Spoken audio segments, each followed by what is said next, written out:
And we are live. Morning thoughts, morning thoughts, morning thoughts. Shout out to the people going out to work this morning. Shout out to the people coming in from work this morning. Extra special big up shout out to the people who work multiple jobs. I have the utmost respect for you. Shout out to my entrepreneurs, my stay at home moms and pops, my retirees. Shout out to the drivers. Shout out to the Uber driver, Lyft driver, truck driver, taxi driver, food delivery drivers around town, and long distance truck drivers. Shout out to the crossing guards and the school teachers, law enforcement personnel, medical field personnel, military personnel. Whatever it is your job description is, shout out to you. Heavy equipment operators, bus boys, delivery people, servers in restaurants, dishwashers in the back. Shout out to the AC techs and engineers. Shout out to I said heavy equipment operators already. Shout out to you know the thing go already. But forget your I saw a whole heap of boy, a whole heap of work out there for people, you know. There are a lot of job descriptions out here. If I didn't mention you this morning, big up yourself same way. Shout out to you. I have to shout out the AC tech them though, because every day in Miami, in Florida here, although it's raining, it's still like 90s and hundreds in the degrees. So if your AC broke right now, you get right now. Here we are on this beautiful Tuesday morning. Today is the 26th of August, 2025, and we are happy to be here.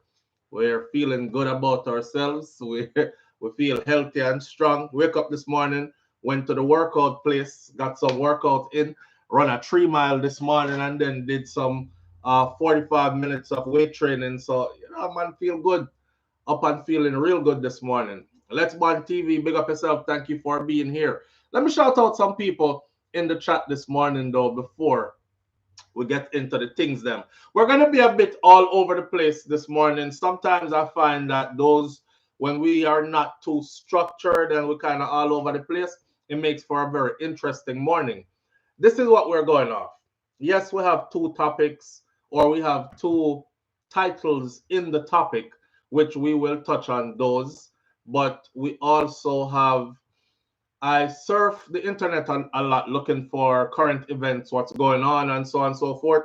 I literally have about 1,000 videos saved to this phone that we were supposed to do discussions on, that I thought at the minute that I saved them that they were pressing topics, something interesting to talk about. And for some reason, we never end up getting to them, so them just pile up in the phone. So this morning, like sometimes we're going to go through the phone and pick out some of these interesting topics to get into. It's a wild card this morning. Hope everybody is doing well like I am. Marie's Message 411 TV, first one in the building this morning. Marie's Message 411 TV is my fellow content creator sister on YouTube. If you see her, she's the first one in. Just click her name, go over to our channel, you know, subscribe and check out her content as well. Big up yourself, Marie. Thank you for being here. Nance is in the building with us this morning. Donna Davis is here. Thank you for being here. Dorothy T. Dorothy T. Nance. Audrey Wright is in the building this morning. Peter G. I'm guessing that's Peter Gay. I don't know, is in the building this morning. Stacy Ann is in the building this morning. RR123 is in the building this morning. Thank you for being here. Wayne Nathan is in the building this morning. Audrey Wright Samedea. Big up yourself, Audrey. Thank you for being here. Sharon Spence, Kaz Robinson, Karen Notice. Thank you for being here. S. Diva, top of the morning to everyone. Thank you for being here. Mistress B talks health and wellness with a twist. My other content creator sister is right there. Lovely Aneka. Thank you for being here, Lovely Aneka. Big up yourself. Y'all know what to do when you see Lovely Aneka or Marie's Message 411 TV in the chat if you haven't done it already. Let's Bond TV. Have men out there search down the place. Morning, everyone. Yo, love man out there search down the place. Hey, big up yourself. Let's Bond TV. Thank you for being here. I did put up my message this morning, so we're going to go live 8 o'clock, you know. But I also said, just so people understand what's going on, school is back in session. I'm going to drop the children to school. The place is quite combustible. So sometimes you get caught up in the traffic heading back to here. And, you know, it might take a little extra 5-10 minutes. So pardon me if I'm that much late, which I was. We're starting 13 minutes after, 19 minutes after, something like that. So a little bit late at the time I said I was starting, but I gave you the heads up on that as well. Ferron, big up yourself, Mr. Article Don. Thank you for being here. Raddy's daughter is with us this morning as well. Anthony Vaz is in the building. Simon G, thank you for being here. What if Anthony Vaz was the Vaz that is the JLP Vaz from Donn, Portland. BM Prillis 123. Thank you for being here. I appreciate every person, Rosalie, Fear, Grace James, all of you that are here this morning. All right. I want to start off by saying this. Listen up. If you're a grown person out here in this world, and please understand that the way how the world is set up, nobody owes you anything. And the sooner you remember or remind yourself that nobody owes you anything, is the more easier your life will become. Nobody owes you anything. A damn thing. Not even a little icy mint, suck, candy. One of them, yeah. I start keeping these around now. I don't know why. Them here. Not even one of this. Nobody no owe you.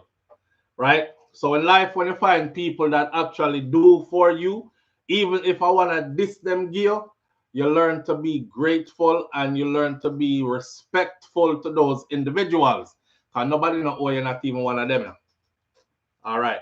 With that said, I just felt like I needed to say that for all the entitled adults out there who, because you know, some people feel like people owe them things. And you must do this and you must do that. Nobody don't owe you nothing, friend. And nobody is coming to save you either. That's another part of this message. Ain't nobody coming to save you. You better go save yourself. That's the hard lesson in life that many people will have to learn. Nobody is coming to save you. Nobody owes you anything, and nobody is coming to save you. You know, when them say pull yourself up by your bootstraps, it's actually really true. I see some people argue, I'm going to pull ourselves up by our bootstraps when the playing field is not leveled already anyway. You better find bootstrap to pull up yourself. And if you don't have no bootstrap or no boot on, you pull yourself up by your socks. If you don't have no socks on, you pull yourself up by your barefoot skin. But you have to go pull up yourself because ain't nobody coming to save you. It's a big people thing. All right? All right. Please hit the thumbs up button as you enter the live RR123. Let's start out with this burning story here.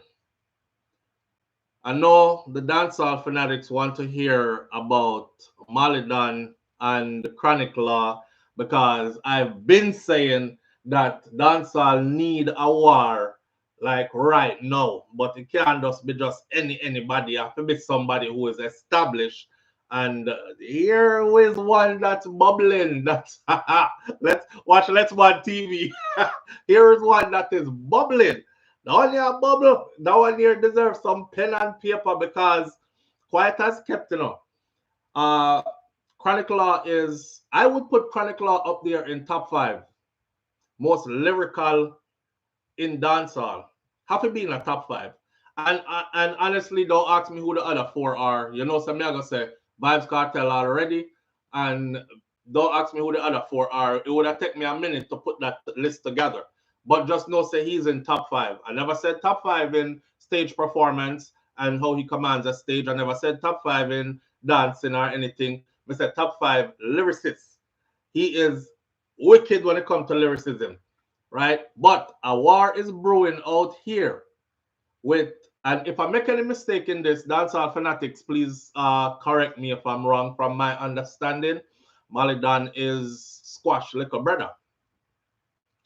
So, this thing I will brew with Chronic Law and Malie Donn actually deserve a separate video from this. I just wanted to let y'all know, say me know about it, but me I figure pen and paper this because there's a lot that's being said. You see, especially the situation that's happening now, where Squash inner now. Let's put it like this: the way how things are set up, right? Things govern a certain kind of way. So there is no way that one person can go against another person. Let me not mince my talk. There's no way that Malie Donn can fire shots after Chronic Law unless him get approval from Big Bro to do it. In now just go so. I don't know where the war started. I was told to go do some research, and I find there was some throwing of word before, but there was no direct this, which are the one them when me love, like when people call name. So you know, say, you may talk to. Until recently. So now that Malie Donn has called name and boy, Chronicle answer back fast, your frig. That's why I know said this I go good enough. Hey, big up to Chronicle and big up to Malie Donn. Now, Malie Donn, here what I say. Nobody come draw out the thing, you know. Because you start war. I hope your clips were loaded and I hope you're just ready for shoot. I don't want to see no taking one whole week to respond to a song and all these kind of things. You got dead out the thing, and then we just go give it by forfeiture to Chronicle already. All right, I'll give you this. You're off to a good start. You're off to a good start. Y'all gonna have to catch me on the rebound with this one though, because I want to pen and paper this because there is a lot that is being said in this when needs to be said. Talk to me, Let's Ban TV. What you say? You say no SouFlo. Wagwan. Sheldon Weldon says, when you are comparing, just keep it in the same generation. When we are comparing in lyricism, like the most lyrical dancehall artists, just keep it in the same generation. Let's Ban TV said no SouFlo. Noah. We don't want no 1 week respond, man. 1 week is the max. Actually, that has always been the rule. The rule has always been a 1 week max for a response. You see, that's something that when it gone past 1 week, and then it gone 2 weeks, and then people start forget so even a war. Live on the air with SouFlo. Good morning. SouFlo, you know I'm up on the line, no? Yeah, bro. Talk to me. What you saying no for? All right, here we go. Here my problem with what I say, you know. The quick response we want it, but we don't want the response too quick. So like, we don't want no response from Malie Donn tonight, nor tomorrow neither. Not that quick. Because we need to listen to the two songs them and compare and say, all right.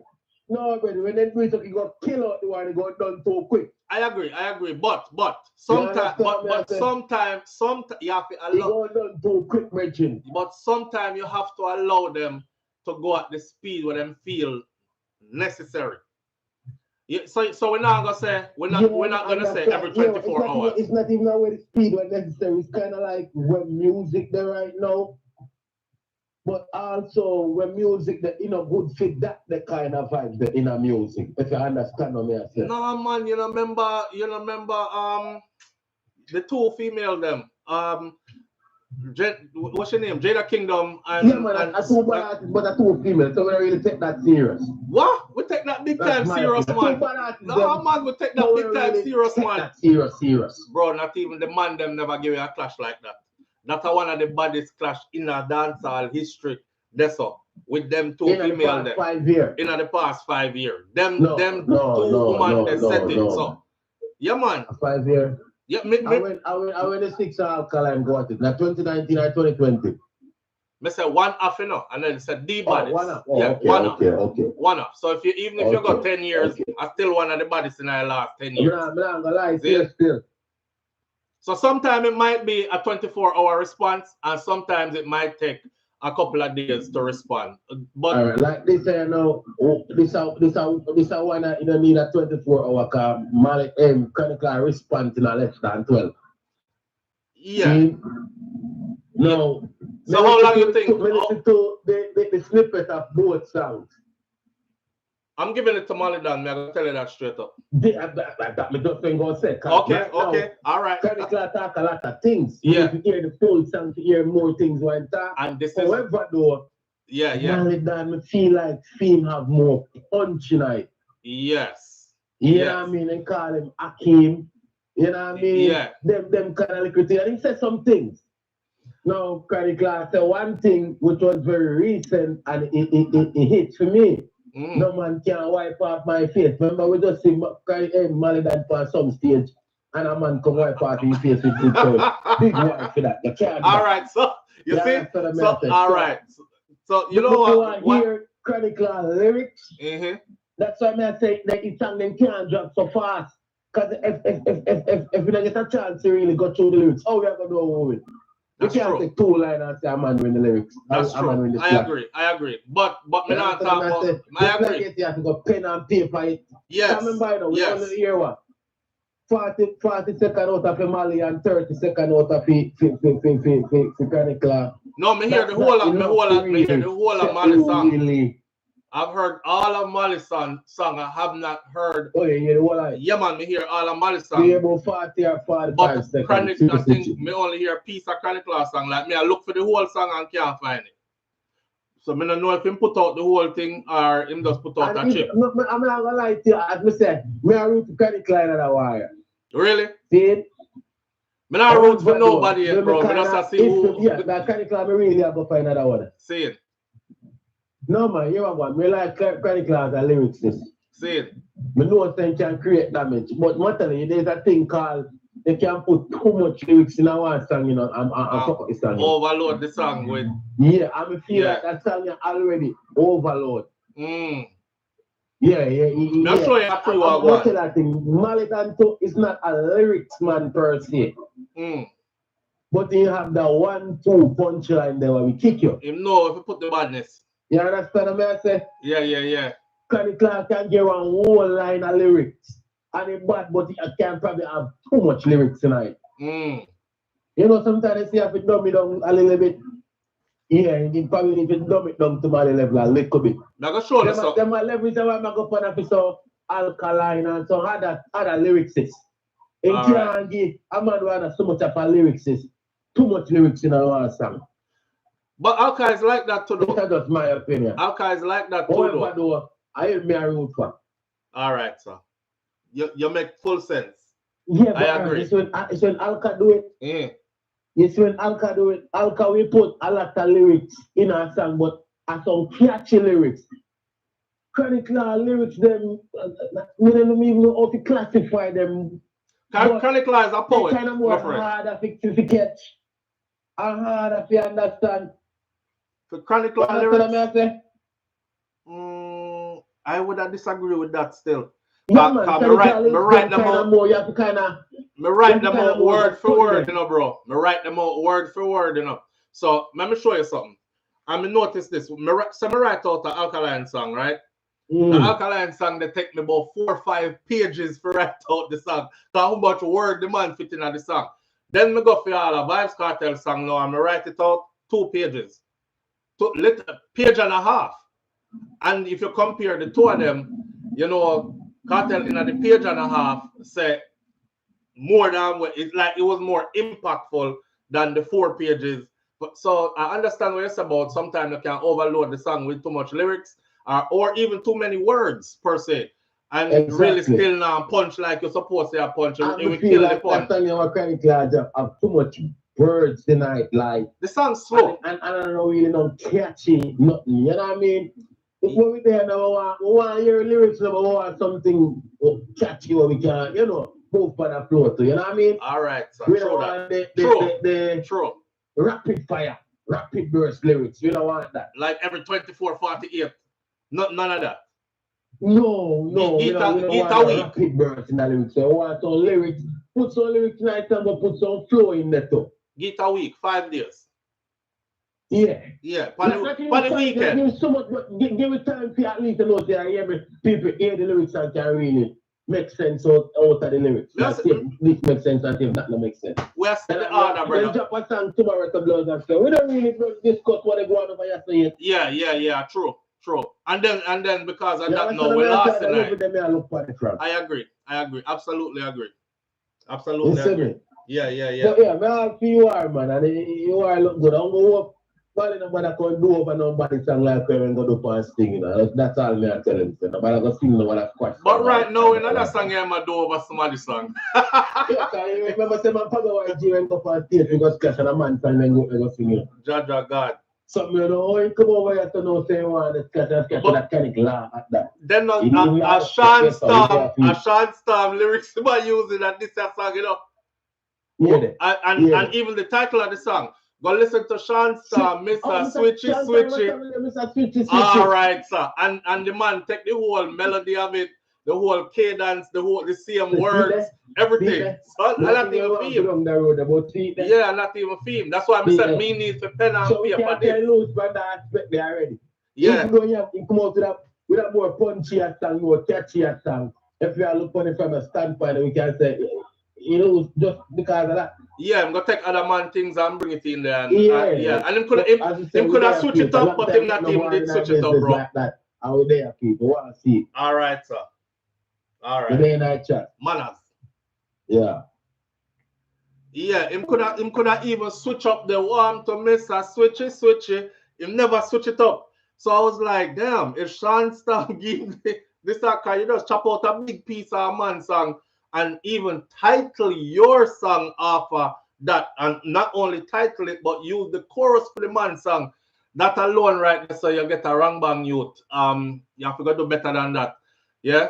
The song is more punchier to me, but this song, them two songs here have to be pen and paper. Honestly, if Chronic Law don't drop no more verses, the one when me hear just now is alone for pen and paper because there's a lot being said in it. Enough remember, right?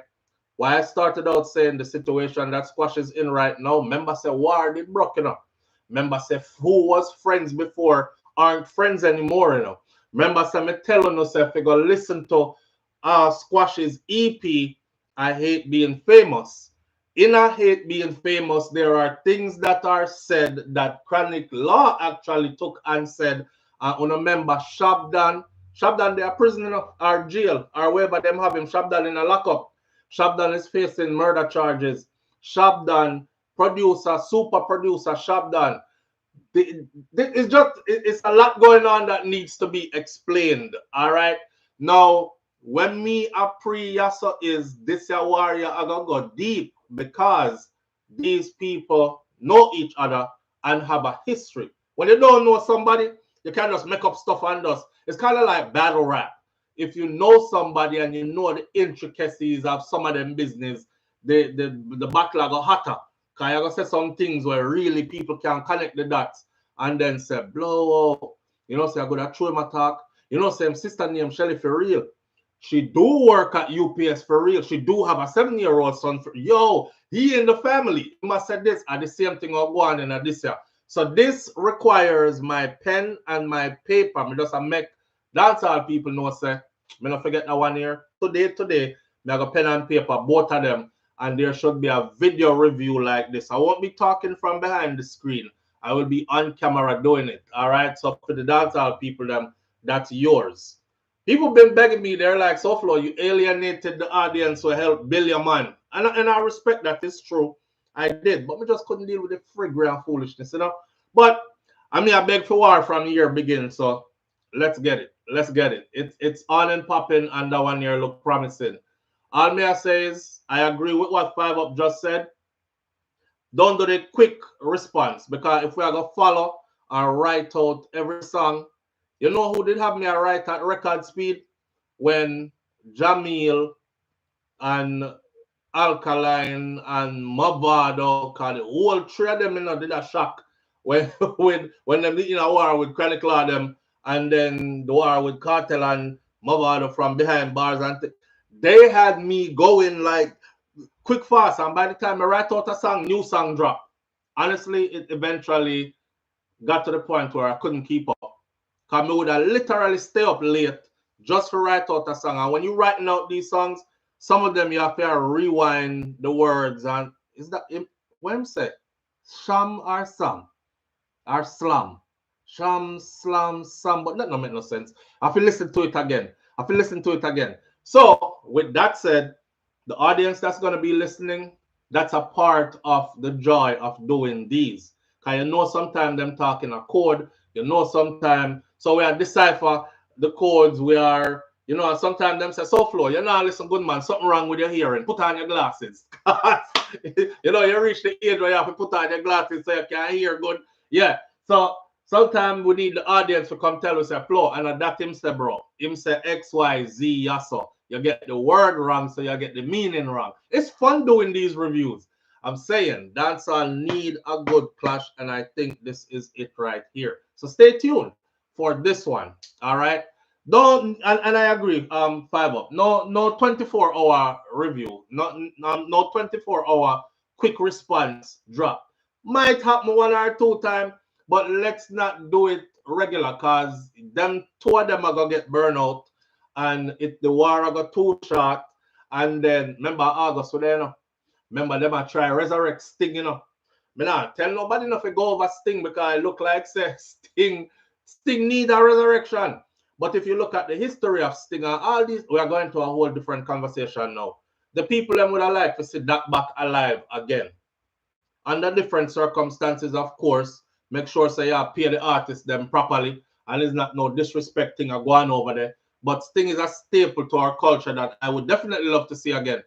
This will bring me back to when war used to build up from in the year. It started around August, and it went August, September, October, November, war start bubble real hot. And then December, over Sting, who are the headliners to pick up the 2 big check them over there. So we're looking for that. It's all a cultural thing. And last but not least, we're not promoting any gun violence, even though sir, I saw the badness go. They come with a whole heap of gun talk and this talk and that talk. But we're not promoting gun violence. We want it all to be kept on wax.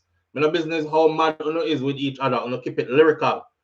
Anytime it start get physical, we're out of it. We don't like that. We don't want that because our older days DJs who set the thing, them never go gun to streets kind of thing. And they built this foundation on whole heap of tough talk, but lyrics, and you had to defend it like that, right? So we're not promoting killing off ourselves and killing off with brother and sister them. We're promoting keeping our culture alive, the clash part of dancehall alive. All right. SouFlo, you hear Devin new song. Nisha, the return of the mummy. Yes, I hear the return of the mummy, but I don't think I've listened to it properly yet. I kind of breezed through it this morning because I see the video. I kind of breezed through it this morning, and one thing I noticed, I don't know if I'm wrong, I have to go listen to it again. No names weren't being called. So you see, anytime no name no call, I'm not really interested in that song them. Even though I will still review them, the name have to be called so I know say, okay, you are directing this to this person. Or if you're just a talking general, say the whole I want to, so I know say you talk about everybody, right? Right. I'm gonna give it another listen and see though. Devin is definitely on a comeback, and that's a good thing because Devin is top tier lyricist when it comes to dancehall as well. When it comes to music, writing, dancehall. Remember, I know Devin the doctor that people might underestimate him because there isn't a whole heap of flair surrounding his name. Like Devin, I did say it already, so I'll say it again. He need kind of fall off. But me don't know what happened in his personal life make him fall off. I don't know if it was the beating from Corita and then him run go hide because skin did a burn him or what it was. But after that situation with Corita beat him up, he kind of like went into a hiatus. And then his career kind of went quiet, And then that was that. And now he's back. And his emergence is pretty strong and cannot be ignored. I know Massacre don't answer him, Massacre has not answered him yet. And I definitely know now say Massacre scared. Massacre highly disappointing. Massacre is the kind of artist now that I can see is not built for clash like him think him is. Some people would do a lot of posturing.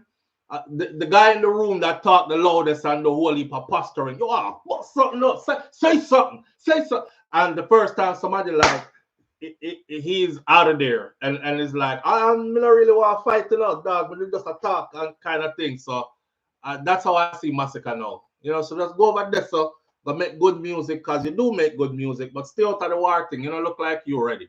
We have artists out here who are super ready for war. And at them we are feature now. Devin the Doctor is definitely one of them, right? He did an interview on the Fix, right? And I haven't watched this interview on the Fix yet either. So I have some catching up to do. Let me put down this to Devin Doctor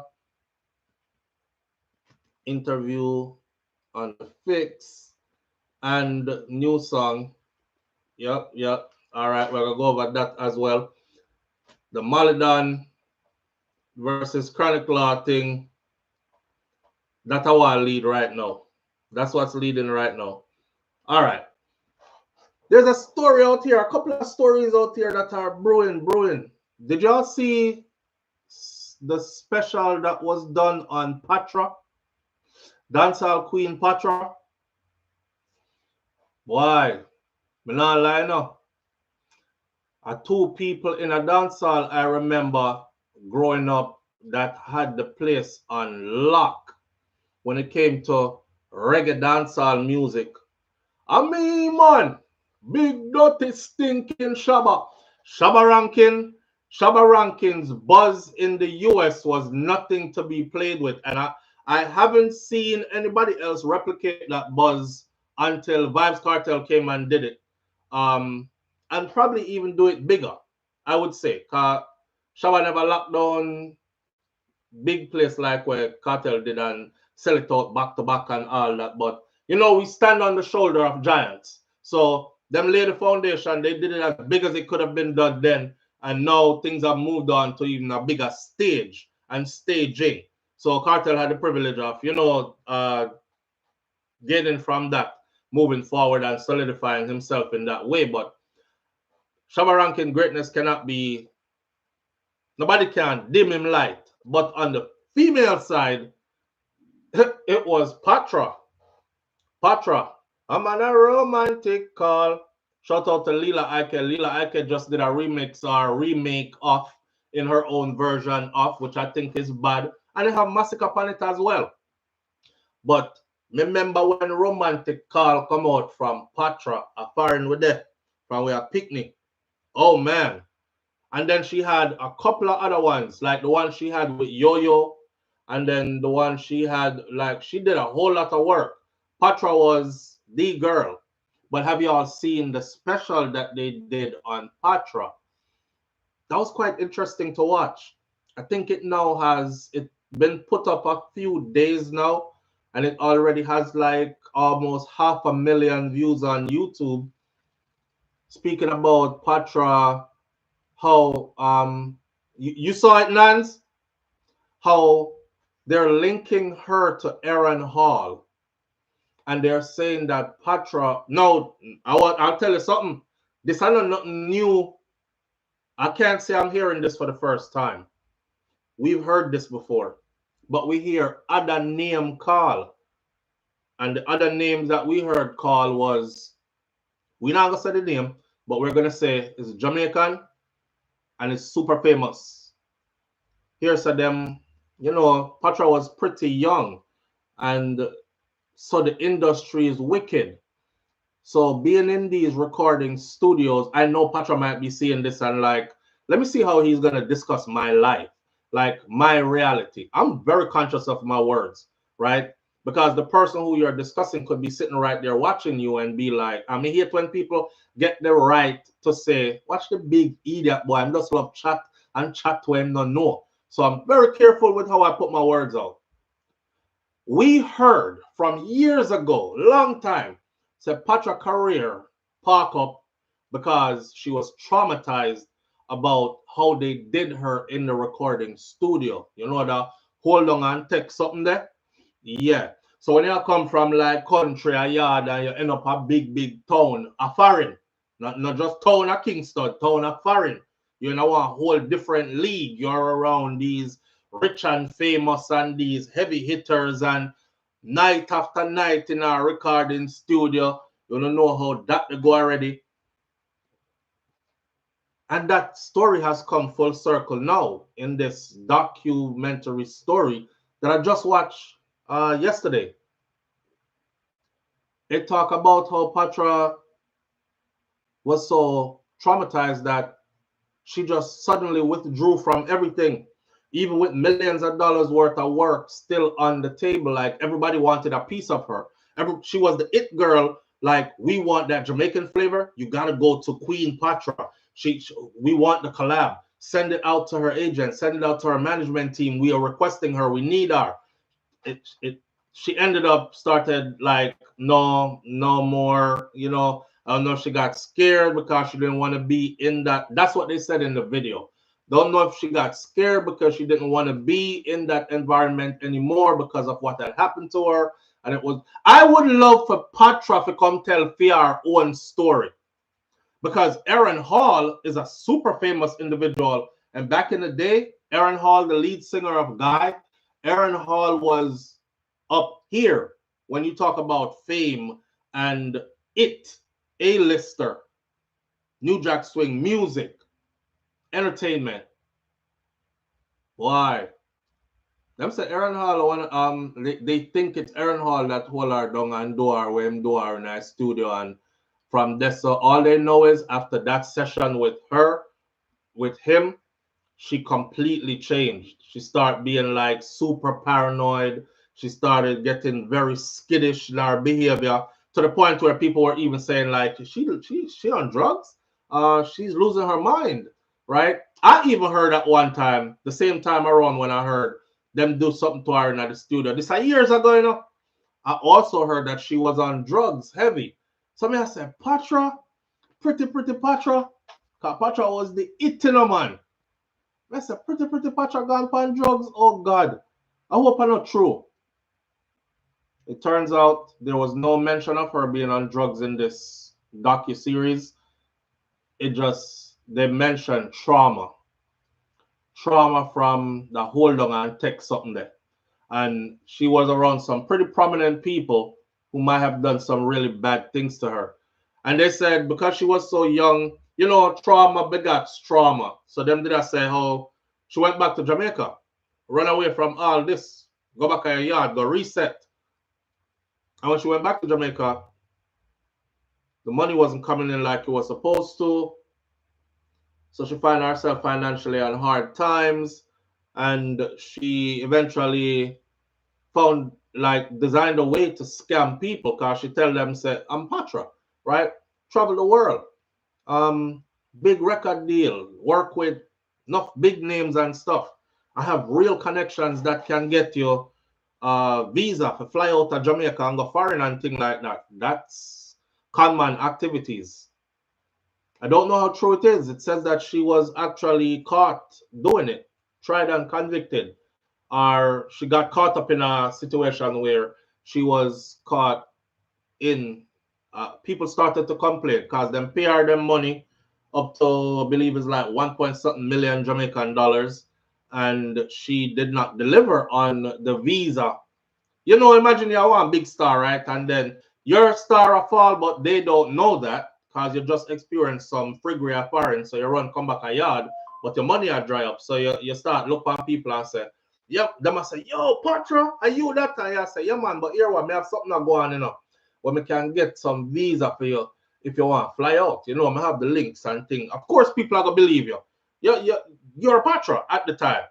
So they gave her their money trustingly according to that docu-series, and she ended up taking their money. What it was is she was drying up financially and she was trying to survive, right? So after that, though, she spent a great deal of time putting herself back together. She'll go back to school. She earned degree. She go back to culinary school after that for years. She opened up her own restaurant, and she have her businesses going on. Like, she completely reinvented herself. So when I see Patra now today, because I was wondering all along, like, what happened? When I see her today, I'm thinking, damn, Patra is in good shape. You never see her, like, she work out and stuff. I'm thinking she's in good shape. For her age, she's in super good shape. She's in super good shape, period. She takes her health and fitness seriously. She's still traveling and performing, but she looks and seems very guarded still up to this day. You know, Isa just dropped her album. Patra was on it with the remix for a song about natural body, for a natural body anthem for the woman them. And you know, then of course to see her again with the new one was also good.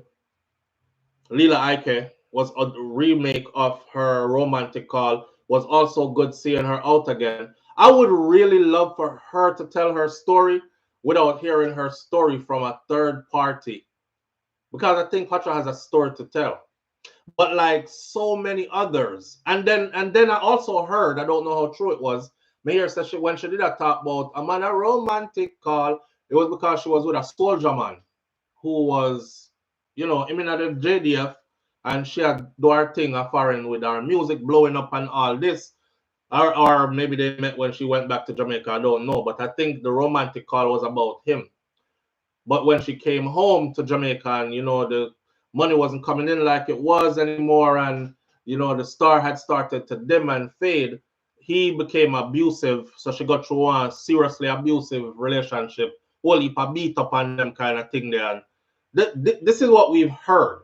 I'm saying all these things because Patra could be watching. So this is what we've heard. So Patra, if you ever see this from a great fan of yours from when time me I grew up, because I left Jamaica early, from when we grew up a foreign, little Pikni, you were the it. You were the it. And I would love to hear you tell your story.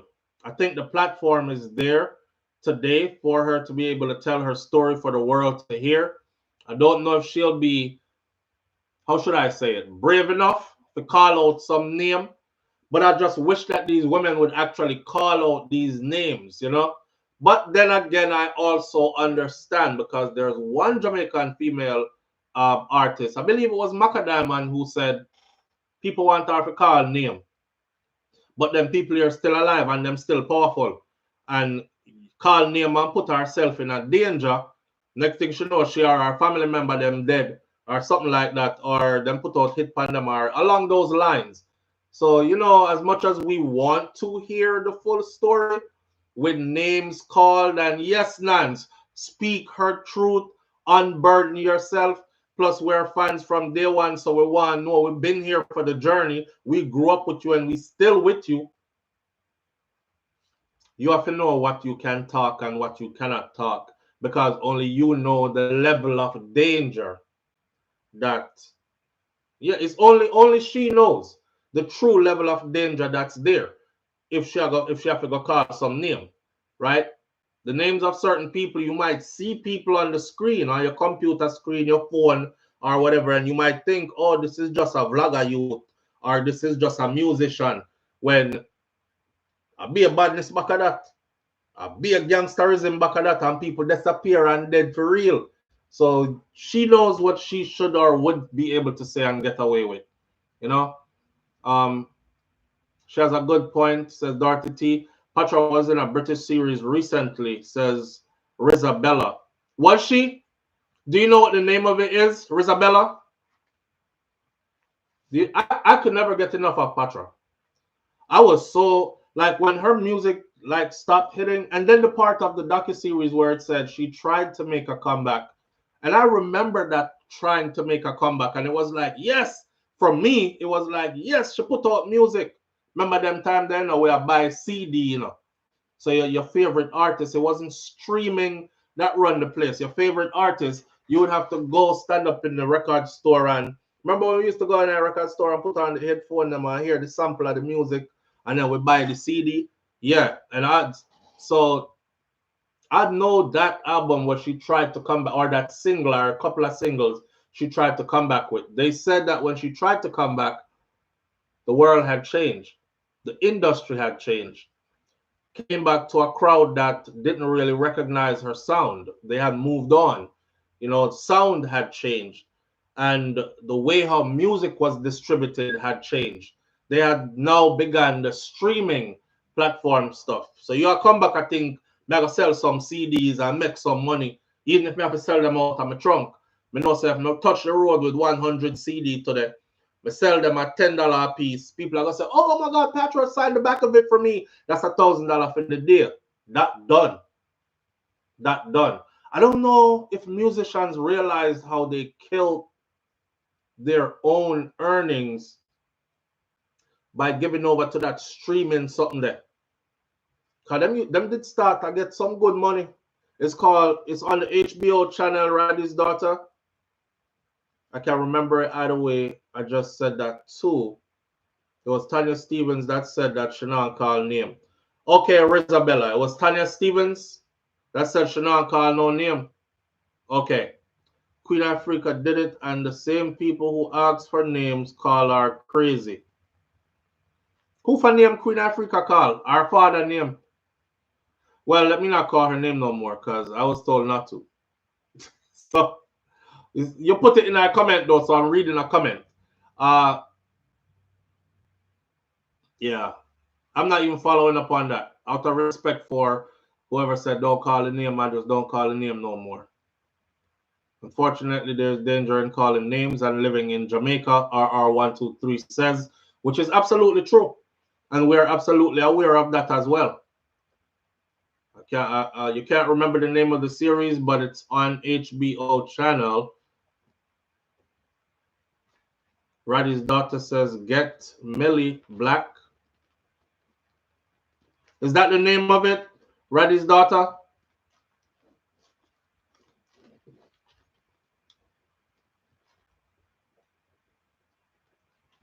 Is the name of it Get Millie Black?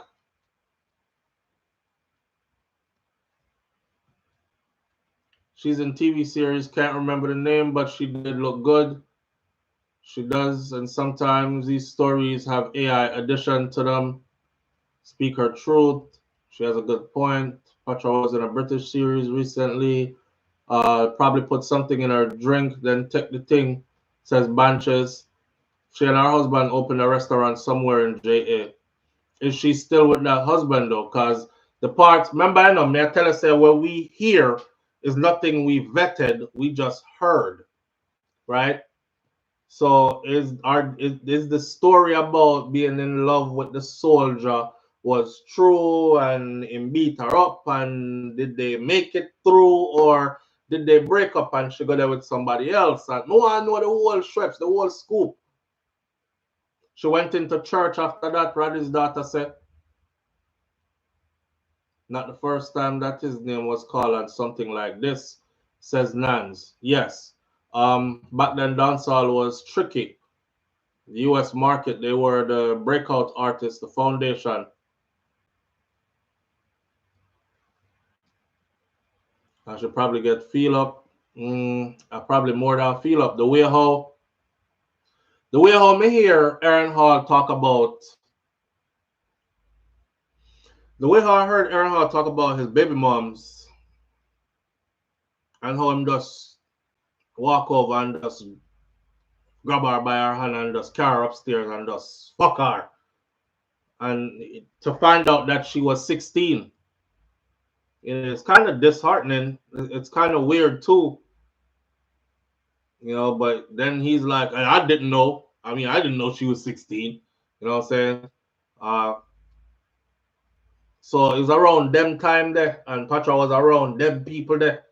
So and she had one-on-one sessions with that same individual. All right, I wrote down Get Millie Black HBO series. I want to see what it is about. Mistress B talks health and wellness with the twist says she did an interview recently. I can't remember with who promoting the new music, but she didn't go into a lot of details about the disappointments. Okay. All right. So she's probably not ready to tell her story yet still. Hopefully one day she will. Hopefully. I encourage everybody who have a story to tell, man. Listen, it's the start. I would say it's the start of your journey. It's the start of your healing journey, you know? Every time we touch on stuff like that happens, and we do it on this platform, the amount of people who let it out and they're like, SouFlo, this is the first time I've ever said this to anybody, not even my mom knows this, nobody knows this. And them talk and then them start bawl and them let it go. And they always say, you know, I feel so much better. I've been holding on to this for years. It's like a burden. I've never said it to anybody else, XYZ. But I guess you have to be ready also to find yourself at that place where you can say it.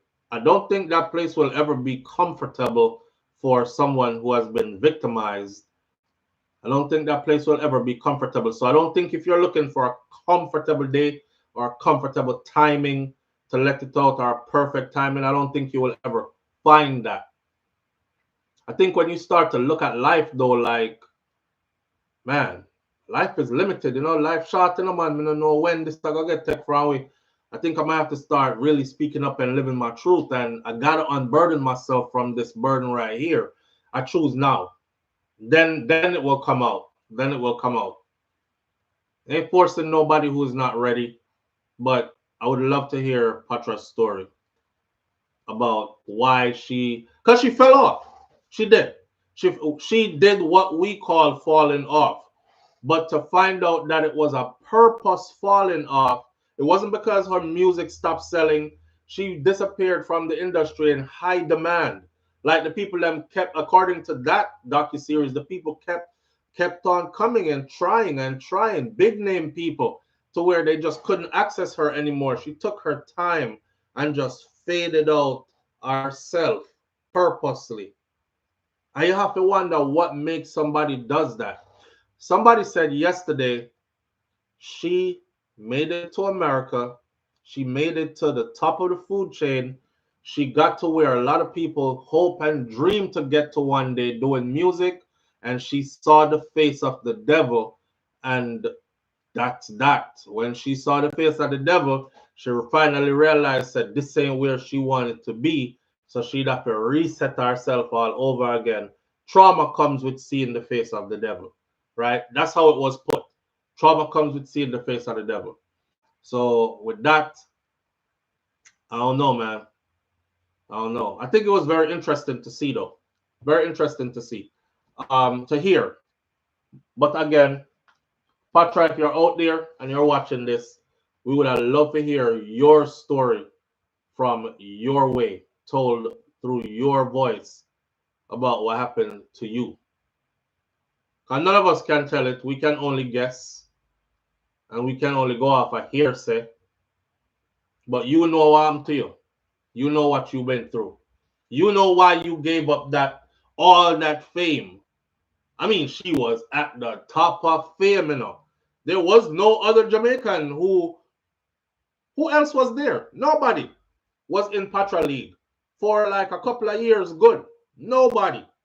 Nobody. When you out there in the forefront running like that, and it ain't even like now, because back then we never have no social media, and she was dominating like mainstream television in the US.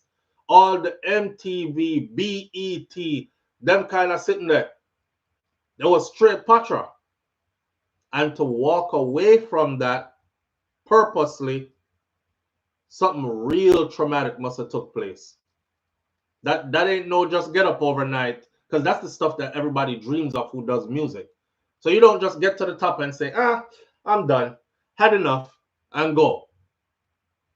So me would I really want to hear why she just disappeared like that. Yes, she disappeared. Marie's message 411 TV says, I told my story and started healing. It's a heading, but me know what you mean, healing. Yeah, because it's burden. It's a burden that you have to lift off of yourself, you know? It's a burden you have to lift off of yourself. Jerome, big up yourself, Jerome. Jerome says, comfortable to vent when you're not well known. A lot of people know you. It's different. 90 people will feel your pain and give you a shoulder to cry on. It's the 10 that laughing hurts badly. Yeah, that's another angle to look at it from, Jerome, because, yeah, when you're famous, it's a whole different thing, right? It's a whole different thing. Plus, if you're even to call names of other famous people, that makes it even more complicated. Because, you know, time has gone by. So these people can actually come after you now today with lawsuits, you know. No, people wicked, you know. People will know say you tell the truth on them, you know, and still carry go to court, you know, say a lie you tell. And because it happened so long ago and you have no proof, you could find yourself back in turmoil again. Because now you have to go find law, you have to go fight lawsuit. And these lawsuits are real. These lawsuits are real. These defamation lawsuits are real. Because once a judgment is made in the defamation lawsuits, nobody feel like say, I don't know, criminal case that them not saying me go no prison. They're garnishing wages. We saw what happened with Cardi B. Cardi B is in court right now, getting sued. But we saw what happened with Cardi B and the vlogger named Tasha K, right? Right. And Cardi B secured a multi-million-dollar judgment, money that Tasha just didn't have. And Tasha tried to joke it off in the beginning, talking about, what you gonna do, sue me? Ain't got no money. Cardi B came back, bitch better have my money. I remember that caption across the screen. I said, oh shit, it's about to get serious. Rallied up them lawyers, went in. Next thing you know, those people are in her house going through her stuff. How much is this living room table right here? It's mahogany wood. It looks like it could go for a good 3, 4. They're they in your living space. How much is this bed right here? You're like, damn, at least leave me a bed to sleep on. Well, you're going to have to start paying this debt. So it gets serious. That's another reason why a lot of people might just say, you know what? So much time has gone by. I'm trying to heal. I know how this person is. They're going to try to protect their reputation best way they can. So even though they know I'm telling the truth, I've never seen somebody come out and say, it's true. It's true. I was a despicable person. I did it. I'm sorry. Never. It's always, why you telling lies on me and why now? So she could have found herself, or anybody could find yourself in them kind of situation that too, you know, where you have to go get lawyer, find money, fight people, all these things. So sometimes I guess it's best to just let that part of it lie down, but still find a way to tell your story though and tell it out loud. Also, I think all these artists, I won't say ladies because me hear say them something that happened to man artists too. Y'all could be saving others, especially if the people are still around and still doing operations, still working. Y'all could literally be saving others. Because somebody else is going right in there in that same truck there with that same somebody there that did that to you to get that same treatment, and another life is going to be ruined, and another life, and another life, and another life. Hard, man. Marie's sister, why did you delete it? I'm here deading because SouFLo highlights the heading. I can fight him for you. And later, we all hug and laugh again. Jerome, what do I go on with? Only did it, but after he was seen on tape. Yeah, and you know, even Diddy's case was, Diddy was seen on tape. Well, if you watch the tape, I don't even want to defend, but if you watch the tape, okay, it says domestic abuse. You know, it says domestic abuse. But we're talking about years after a woman went back and stayed there for years after. The tape that we saw,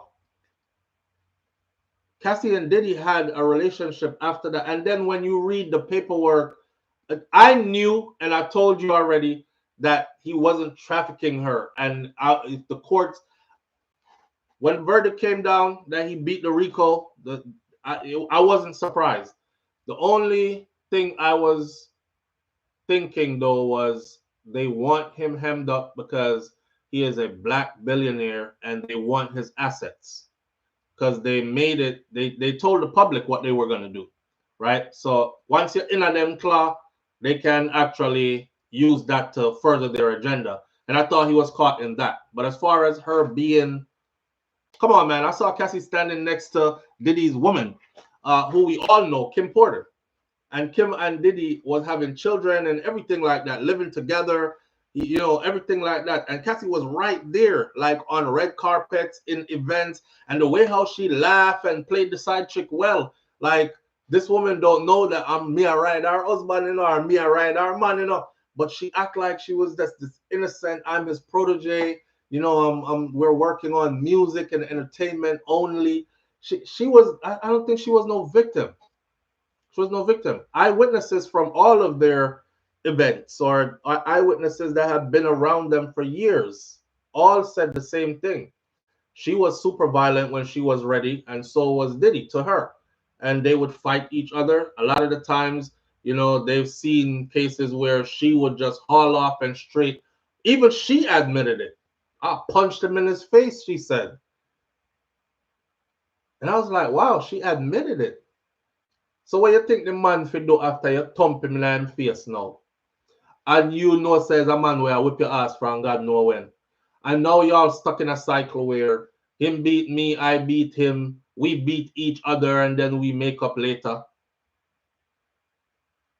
Like there was just too much weirdness going on there. Anyhow, me not use that case there as that. In that case, I saw somebody who really wanted something, and she was willing to go to hell and back to get the something that she wanted.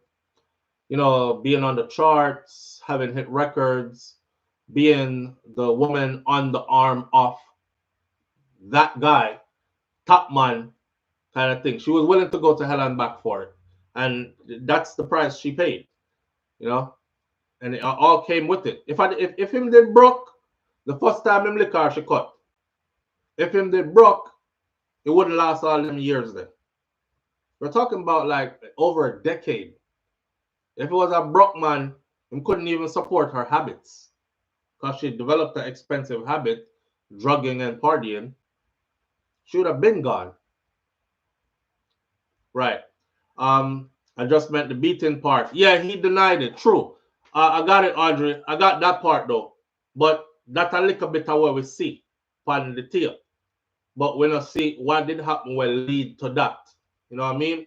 We're gonna see on the tape where he was beating her, but we never see on the tape where she lick him in her head with something first and then run down in the hallway where the hallway camera then pick her up. We didn't see all that. But we did see him he did deny it ever happened, and then the tape came out that showed it. It did happen. And then they one-sided the rest of it. How many people are lucky enough to have their abuse caught on tape where them can pull it up today and say, I have proof? Not many. Not many. So sometimes it's best to just let it go, I guess. Or talk it out and leave it, but can't call out people's name. Well, especially the famous people who have money still. Can't really call out for them name just so. Because they love sending lawyers. And them lawyers definitely work.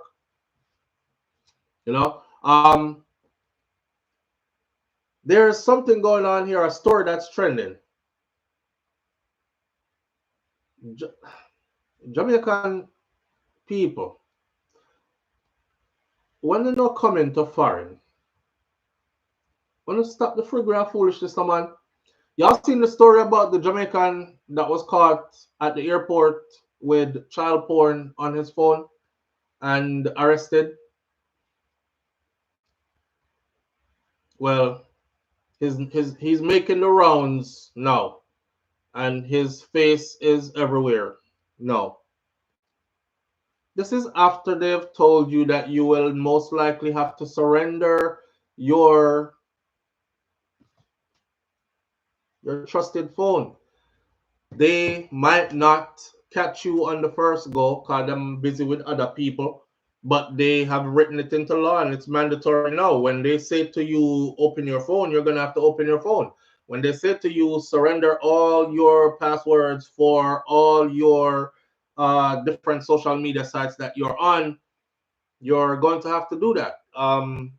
If you're caught lying, they reserve the right to deny you entry into the country. All that kind of stuff. And you still come up here. Come turn up in the people them airport with child porn on your phone. You don't have too much sense, man. A Jamaican man was caught at the airport with child sex abuse videos on his phone. I kid you not. See that?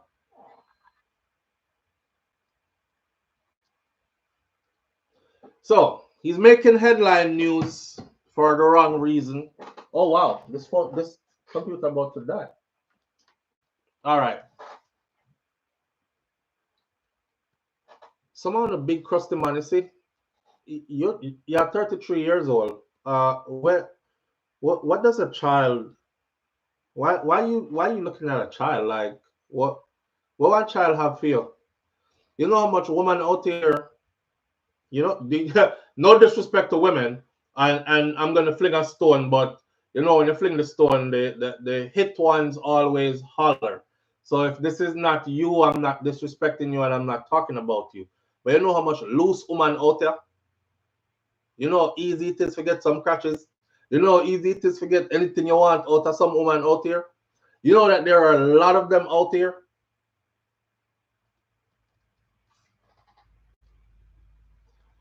A Pikni you want. A 33-year-old Jamaican national residing in Alabama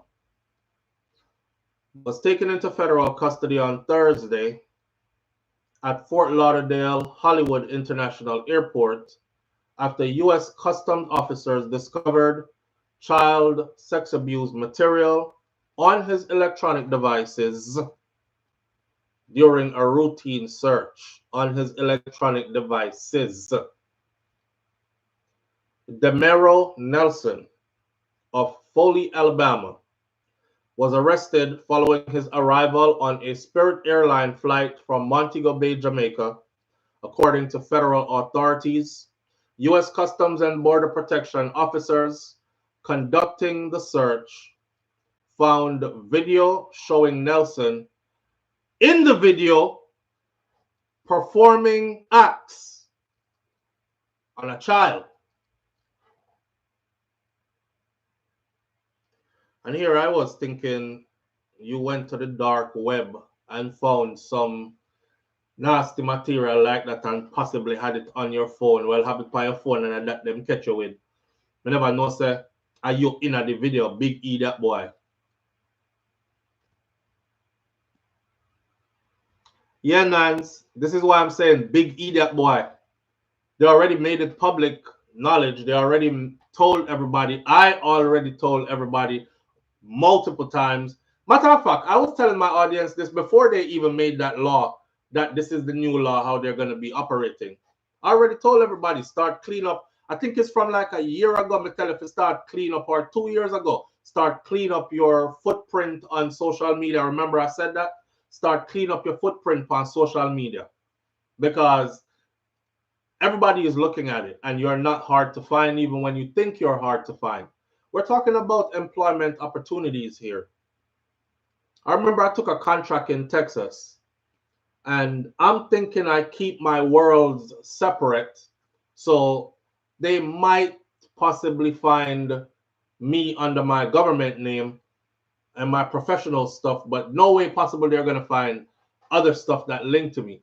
By the time me take the contract, I took that contract like on a Thursday, and I had to be there working Monday morning. So I have a routine. If I take the contract Thursday, I'm leaving Friday. I leave Friday, early morning, end up Friday evening, late evening in Texas. So I have Saturday to look around, see what kind of community I'm going to be in. Sunday, I'll slide by the facility I'm going to be working at, see any of the staff, introduce myself, tell them I'm going to be starting tomorrow morning. You know, I'm very on top of stuff like that when it goes that way.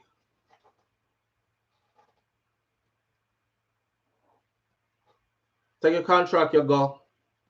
What me that say? Oh, by the time I got there and went to introduce myself, I remember two like department heads. Where the head nurse was on duty, and the nurse in charge was on duty, and the therapy, because therapy don't take no days off.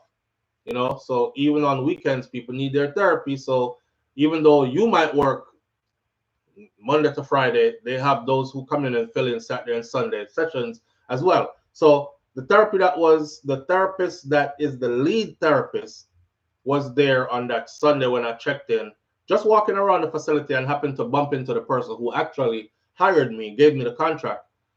Both two females, both of them said, as soon as I went to go say who I am, introduce myself, they're like, oh, we know who you are already, Mr. And said, all kind of sitting by me. That was on where I thought nobody would see where it was on. Honestly, we did have some stuff on the other side of my life that I thought if anybody who are going to hire me ever see this, then probably will never hire me. They probably will never hire me. So I was glad that they actually saw it and looked over that stuff. You know what I mean? So I start telling people, say, boy, clean up your footprint. Clean up your footprint across social media. And don't think that because you have some app that you can erase and then you put it back on your phone when you, because people will go the whole length. I told you about my brother who didn't have the 2 cell phone. I didn't keep one in a one tire. You keep it in a spare tire. In the back of him car. You know them spare tire there where the bolts in it and it bolt down in the trunk. And the man use the tool, the tire rod, and I saw him no one get catch but one cheat, you know. And me no know. Christ must have talked to him wife the man in the car. I don't know. Why would I take my wife to go open my car trunk and take the tire rod, undo these bolts, and take out spare tire? When you're meant to get catch, you're meant to get catch though. And he was caught. Morning, Elaine Brown. Thank you for being here, family. But yeah, man, you have to clean up your act because they have already made it clear. And this is actually even a part of your application process. See, he's already in the US. He was just traveling back. Paper straight, everything good. Them just randomly say, give me your phone, right? Open it up. Open up all your stuff, just randomly. The people them who are going to apply, this for all my Caribbean people who watch this, Jamaica included, the ones who are going to apply, you know, apply yet. That means, you know, get your visa and go foreign yet. Start clean up already from now if you never start clean up yet. And I don't think there's anywhere that you can hide anything. Because if they dig, they'll find. I remember, I know, them people here have beer experts, all techies in their corner. So you thinking you are a techie and you can hide something, them will pull it up anyway. All right, so Demero Nelson of Foley, Alabama. He was arrested following his arrival on a Spirit airline flight from Montego Bay, Jamaica, and according to federal authorities, U.S. Customs and Border Protection officers were conducting a random search, and then they found videos showing Nelson performing those kind of SE acts, it says right here. I don't want to say it too many times, so the algorithms forgot my video, on a minor. The investigation expanded when authorities discovered Nelson's own participation in a Telegram group chat where users actually shared images and videos depicting activities of young children. God damn. So it wasn't even like a one-time thing for you, bro. You even have a group, a UNO, where share them something here. Wow. During questioning, Nelson reportedly admitted to viewing and receiving illegal content. And then he started to tell the investigators that he enjoys seeing these types of videos and pictures of them this young.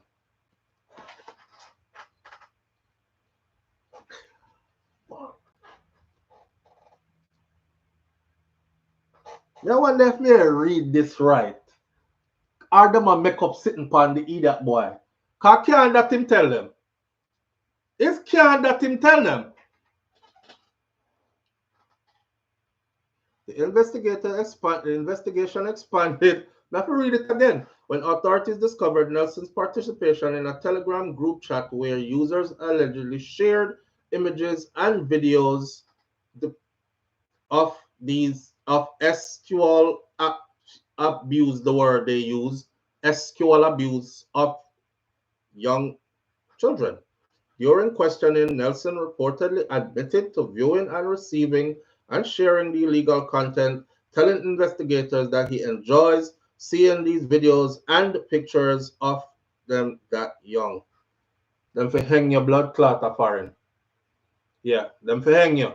You came to the right place. A God send you come a foreign youth. Because I'm sure that you're there at Jamaica do the same thing and you don't get catch feet. What a joy of a trip you probably had in Jamaica, eh?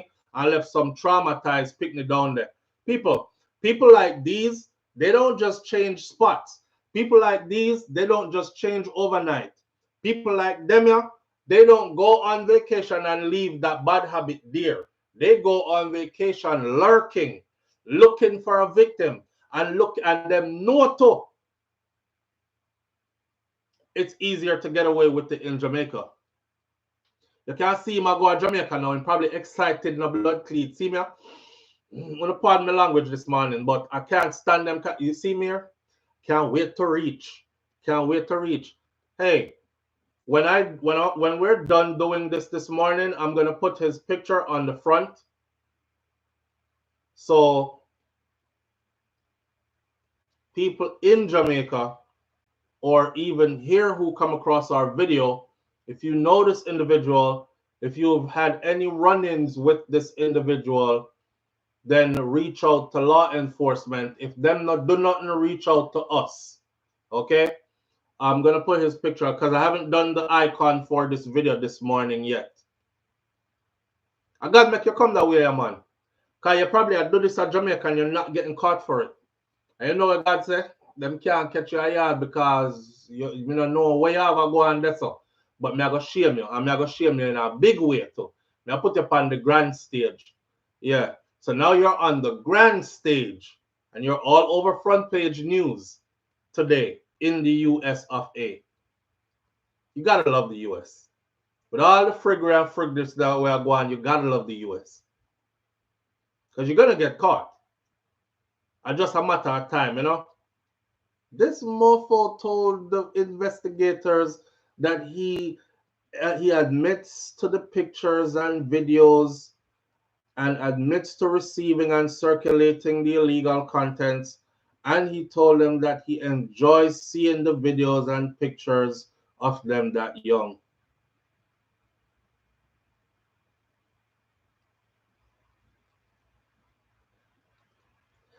No little bit of lie, you know. Not try cover up nothing, you know. No, I didn't know. No, somebody plant that for me. No, no, just straight. I mean I like it, and that's what I enjoy.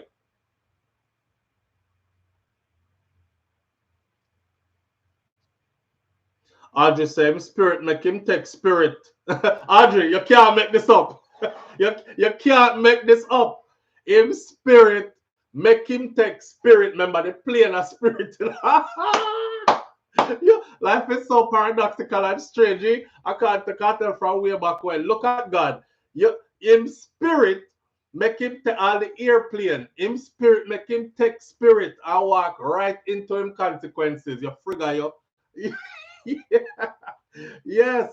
You couldn't make that up. Yeah, man. Norma Jean, thank you for being here. Norma Jean says, yes, put this picture on the front so we can see what Junker look like. I will. As soon as this done, I will do the icon for this morning and put him Ross picture right up front. The investigation expanded, authorities discover. So Nelson now faces federal charges that are related to transportation and possession of child sexual abuse material. This carries a lot of time. He was scheduled to appear in the Fort Lauderdale federal court on Friday morning, according to online court records. Him entered the U.S. through Fort Lauderdale airport, trying to get to Alabama, and ended up right there in Florida.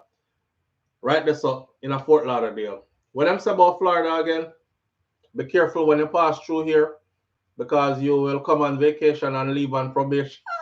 You will come on vacation and leave on probation, or you will come here, come pick up a long prison sentence. As for Friday, Nelson remained in custody at the Broward Sheriff Office main jail facility, and he's being held on behalf of the U.S. Marshals Service. The case represents part of ongoing federal efforts to combat child exploitation and the distribution of illegal materials across international borders.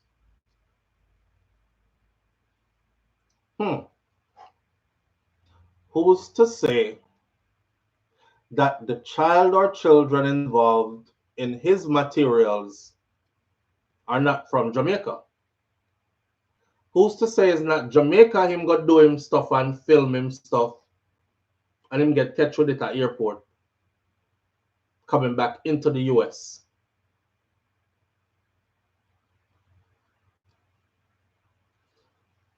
Good luck to you, sir. May all that you deserve be delivered to you, to your doorstep. Big nasty self. Oh, man.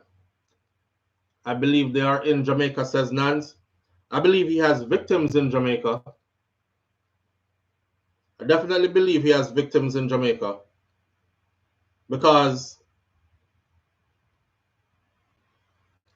that's what they do. That's what they do. That's what them do. Sharon Ingram says traumatized kids become traumatized adults. And that's absolutely true. Absolutely true. So it's super important for us to share his identity so that everybody can see him. You know, that's one of my gripes with Jamaica. They'll have a person like this and they will run the story in the Jamaica news and not even show him picture. When the US authorities have already given you the full story, like we're not guessing if he had this material, we confiscated this material from him at the airport and it was on his devices, phone and laptop. And Jamaican media will go through the story and actually do a story with just words and no face. That always bothers me. Like, where are the people in Jamaica who say, rotted, we have to put up him face, man. Him just left Jamaica too, you know. So maybe some of them Pikni there. I wanted to youth them from down here where him come here, come do this stuff. Let's see if any of our children are victims of his. So we can reach out and get them Pikni there some help. No, they just run the story with the words, no picture, on to the next story. Which I think is crazy. It's crazy. But yeah.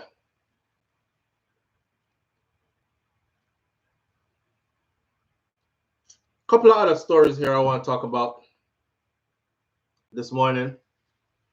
I don't know if y'all heard. If y'all are track and field people, I'll breeze by this one quickly. Olympic medalist Fred Curley. I don't know Fred Curley. Fred Curley has been suspended for doping. They said that the 100 meters was ran 10 times clean in history. And the athlete that ran it 10 times clean is Usain Bolt. Remember, I'm telling about Usain Bolt from back in the day. You see, when Usain first broke the world record, they didn't think that people could go that fast. Like scientists predict back when Michael Johnson broke the world record that humans could go maybe like a fraction of a second faster, but it would take years and years, like decades of evolution for a new type of human to be developed to be able to do that. And then came Usain Bolt. And Usain not only broke it, shattered it. Because in broke it, I set to a new one. That's the first one. They were like, okay, this is incredible. Then he broke the one he set and set a new. broke for Michael Johnson own enough. Then him come broke for him own. And then him broke that again for set to our next new one. Then they started saying, nope, this motherfucker right here is on drugs. This is impossible to do. Usain said, test me anytime, anywhere. I don't know who tell him to say that, but he became the most tested. Usain became the most tested athlete because they would randomly, willingly, like they would randomly chase him down and test him anywhere. And because he said, test me anywhere, shout out to him, he stood on it. You know, I mean, tell you, come test me anywhere you see me. In the airport, around a corner around there, so on top of a building, about to jump with my parachute, of course. I don't know, climb the fun rides at one of these amusement park, catch me at the top, test me anywhere you see me, anytime. Every time they test Bolt came back clean. They tested him over and over and over, couldn't find nothing. So he's the only athlete that has ran 10 times and 10 times clean. Curly, on the other hand, Curly didn't test dirty, but Curly didn't show up for testing. So if you're a professional athlete, now America they're funny. Because if Usain Bolt had done that, I saw the comments. If Usain Bolt had done this, like disappear and can't be found, the Americans would have easily been like, you know he doping. You know that Jamaican boy doping. You know he hiding so he could wear off. But this is your profession, right? And in this profession, the governing body has rules that says they should be able to find you within a certain amount of time. And they will come to you wherever you're at. But they should be able to find you within a certain amount of time. So that means that you can't tell them about, hello, yeah, I'm overseas right now. I'm in Timbuktu. It's going to take 24 hours for you to get to me, kind of thing. Like, they'll come to you. He kept not showing up. He kept not showing up. Every time they scheduled, he would not show up. They couldn't find him. I think you're allowed to do that 2 times. By the 3rd time, it's just assumed that you are doping and you're trying to run away from testing, because that's regulations that come with your profession. So Curly has been suspended.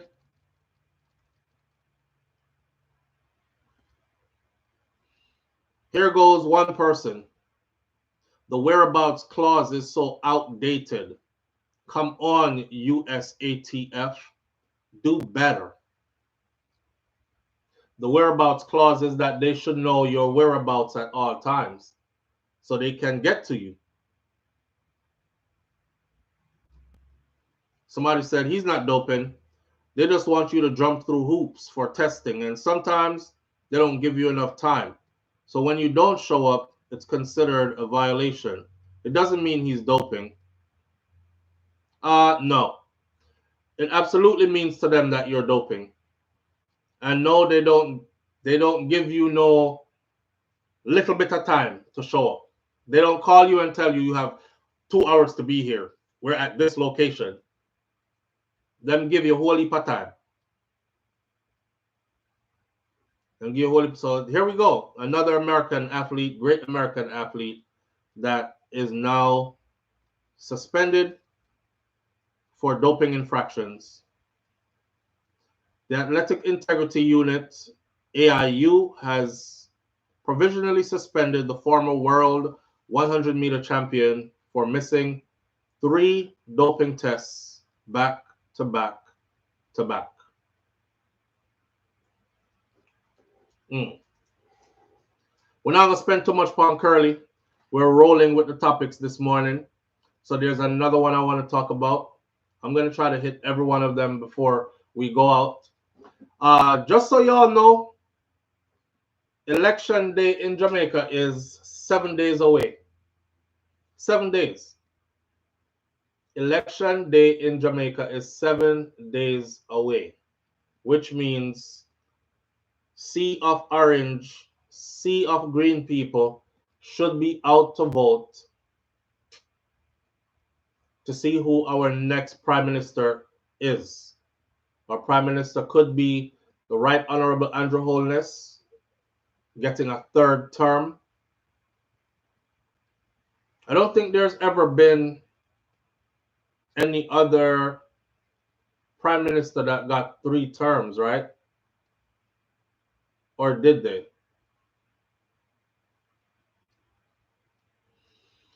7 days away, our election is. Or it's going to be Mark Golding. The people them brutal enough on social media enough.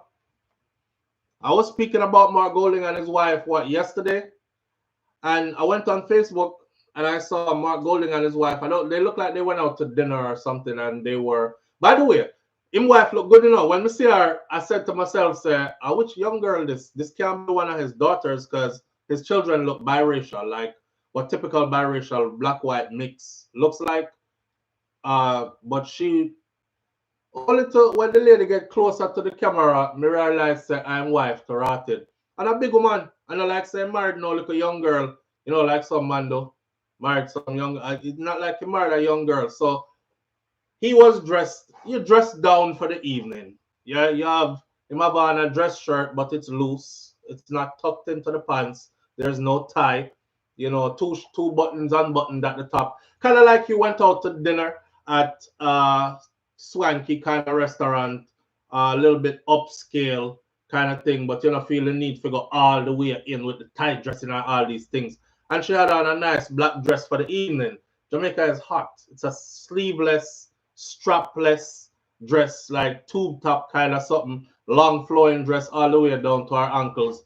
And the couple walks through. Yo, boy, Jamaica different. If you see the amount, me feel bad for them when time me I read the comment them. First comment say, Lord God, then how them look so chaka chaka. How them look so chaka chaka. I said, damn. Next comment say, him just looks so unkept. And I know I made a joke one time where I said, Marky G always look like him a forward for a rum bar. But I didn't do it to make fun, like for it to be used. And now I'm starting to think I must have been the first one that did it and them gone with it. Because if you look back when I said it a while back. But now I see it being used all the time. And the only reason why I didn't say it was because I remember seeing him, like, he does music too, right? So he's my kind of person where, them people that were corporate, but them also take out them motorcycle on the weekend with them like a motorcycle group of people. We drive around in Florida, we see them here. We be in the car laughing because we're like, I bet that one at the front is the school principal. I bet that other one is a math teacher. But them out there upon them Harley bike, right? And you cannot tell that they're corporate though, because them have on them jeans and them rider outfit. It's just people having different dimensions of their life kind of thing.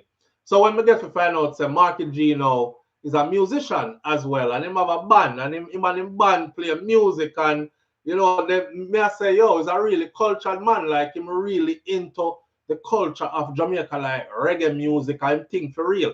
So I made a joke where I said, him just strike me as the kind of person where him would down a road, a beat to domino, and throw back 2 red stripe with the boys them and thing. Maybe take 2 shots, two real nephew shot lesser and these things, and then get up and go home to him family. But him always look like say him a come from one of them gathering there. And I think I also said, when it come closer to the election, sir, me are gonna need you to clean up the appearance, because you know how Jamaican people stay already. Appearance is everything. They were celebrating, yes, they were celebrating Donna Davis. They were celebrating their 30th anniversary, being married for 30 years. Right. And he captioned it by saying, it's still you, and it has always been you. I was like, damn, go on, Market G. You score a points for later. You score points for later. Where I say Audrey, he doesn't deserve a third term, and truth be told, he should not have gotten a second term. But may I tell you how Jamaicans still like appearance is a big thing, you know. Me and you can look shabby. But you see, when you go into like a political, and I've seen Mark clean up. I've seen Mark clean up, shave the beard, get nice haircut, put on him suit and tie. You know, you can tell the suits are tailor-made and go in looking completely different. I just think that people should be allowed to look how they want to look in at the moment. Cause like if you see me, like the people who live in my town, when them see me, some of them might see me, I come from the beach. And I used to be so worried about this, right? Because I used to be like, Lord, them all say my foot them dirty. And them I go say they see me in a slippers. And them I go say my skin look scaly, and me look dry like me and lotion have malice. Them I go say all kind of sitting by me, look how my head look. But truthfully, I just spent the whole day at the beach. The sun beat me down. I may have to stop at the grocery store and grab something for dinner before we head to the house. So me now brush off no sun off of me. Me I draw my slippers them going at the grocery store, standing at me hair look all kind of frig up kind of way. I would hate to be judged like. Then I saw him looking at real life. Jesus Christ. You know, my eye them bloodshot red. I saw him looking at real life. Like people have different dimensions of their life, different things going on. And the ability to be able to step out of one and step into the other one. I can be the dad at the beach. You know, we look unkept. I play with me youth, them run up and down, kick ball upon the beach, because we do that, play soccer on the beach, whatever. And then we can go over here so and trim, cut up good, put on scrubs, go into that environment. Then I could get out of that and get on here and be SouFLoTV. Then I could get out of that and get over here. And you know, people should allow you to be that. But I'm worried that when the election day come, it call already. When election day come, a lot of the people them are gonna be that. Like them are gonna judge the man. Me no want no prime minister will look so. Cause Andrew him fit, you know, him run on them kind of something there and he's fit. You hear Andrew said the other day, I'm fit for this. I am physically fit and I am ready. I just say him no hidey tighty. Yes, he is not. He's far from it. He's far from it. Him seem like the kind of person where him would have rather go. Him look like him would have rather go eat off of the jerk drum out there, so, than if we should have chose, oh, let's go to Sandy's. And they're like, what's Sandy's? And they're like, you know, Sandy's my 75 US a plate starting out. You know, that's a basic for the kids' meal and stuff. 150 US a plate for grown people and stuff. And you have to wear a tie. And you have to. Mark look like the kind of person that would probably be like, I don't really want to do that still, you know. Like, I want to play some domino, listen to some reggae music, and, you know, take a couple shots of Jerry and nephew and beat two red stripe and them kind of thing. They joke with the boy them and then go on me yard kind of thing. It just seem like that kind to me more than the other type. Live on the air with SouFLo. Good morning. Good morning, SouFLo. Morning, family. How you doing? I'm blessed. I'm another day alive. Amen. So I'm blessed. Indeed. Just to what you were talking about. Mm-hmm. I had the privilege of meeting Mr. Golding and his wife when the executive cabinet of the PNP, they had a tour in the States and in certain cities of the States and meeting with members of the diaspora. Let me tell you something. The man is so kind, down to earth, pleasant, welcoming, and brilliant. And that's what Oldness is afraid of. So I'm fit for this because you have to be fit to be a scammer. Right. That's what I'm fit for. But as someone who had the privilege of meeting them and talking to them, the wife was lovely. Like you said, very down to earth. not pretentious at all. You know, some people try to act like they're for the people and they're, you know, I'm here for you, but they give off an air of perceived superiority. Right, right. Not at all. And to your point, roots, very cool, but also brilliant. Yes. Also able to talk about his plans and really put forward what his future is, and was also willing to hear about the Jamaicans abroad who also want to be a part of Jamaica, the land they love. So I was so impressed. And just a little inside info. When they were running for who would be the president of the party, I was also involved in a think tank. And we invited all of the people who were vying for that position, including Golding, Lisa Hanna, Damian Crawford, etc. And Mark Golding would show up at any time, willing to speak. The meeting held late at night. He would say, I have 20 minutes, but he would stay on the call, answer questions. So before the glare, the spotlight or whatever, he would meet with whomever had questions and say, hi, thank you for the opportunity. This is who I am. This is what I want to do. All right.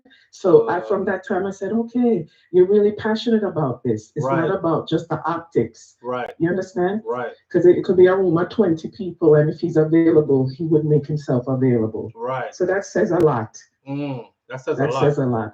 That says a lot. Right. Yes, indeed. Yeah. Indeed. Have a good one. Thank you for sharing, my friend. Have a good one. Sure. You too. All right. Bye-bye. Yeah. Him strike me as that. That's what I've always said. I said, you know, Bakiji look like him just a come from the rum.